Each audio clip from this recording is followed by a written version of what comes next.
Hello everyone, welcome back. So in this introductory video we'll explore React hooks, what they are, why they were introduced and the benefits over a class component. Before we dive in, there are few prerequisites you should be familiar with. You should have a basic understanding of React.js. Then you should know the difference between functional and class-based components and the understanding of how props and state works in React. If you are comfortable with these concepts, then let's get started. So let's understand what are React hooks. So React hooks are functions that let you hook into a React feature like state and lifecycle methods inside a functional component. Before hook, only class components had access to state and lifecycle methods, while functional components were used for rendering the UI. And if you see, here is the example of the functional component. You can see only it will return a hello React label. So this is the only use for the functional component before the hook.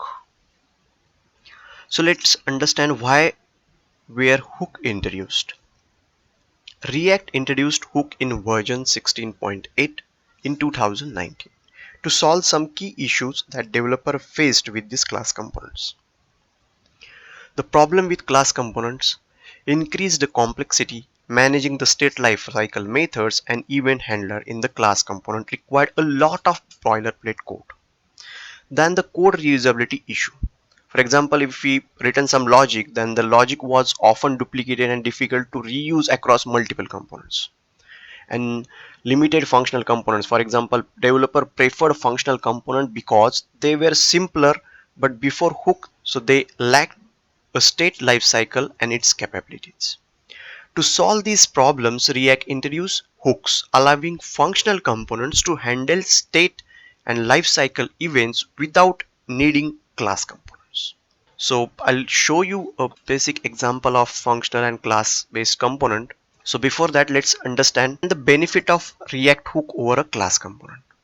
So first thing, if we use the functional component over a class component, that is the simpler and cleaner code.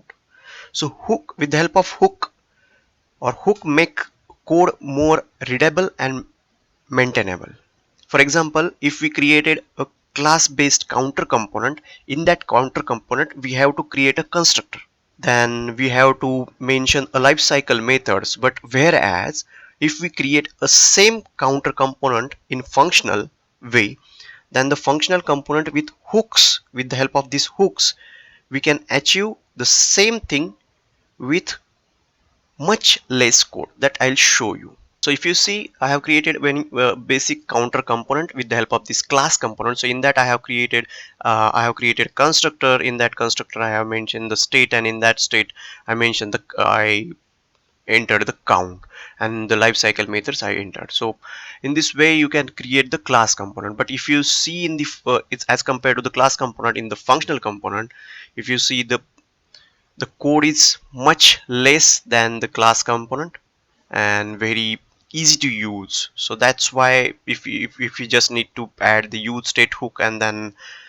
maintain the counter over this functional component. So that's why the better code reusability is used if we use these hooks in the functional component, and we can customize the hooks, allowing to reuse or stateful logic across multiple components if we use these hooks in the functional component. Then the main benefits in the class components, managing this events handler can be tricky, but hook removes this problem. So as you see, the functional component with hook is much simpler and easier to maintain. So that's why this hook is introduced in React 16 after React 16.8 version. So with the help of this hook, the functional components are now widely preferred over class components. Hook makes React development more efficient by reducing complexity and improving the code reusability. So in the next video, we'll cover React hooks one by one, starting with the use state, the most commonly used hook for managing the state in functional components. So stay tuned. If you found this video helpful, give it a like, leave a comment, and don't forget to subscribe TechnoAarambh for more React tutorials. See you in the next one.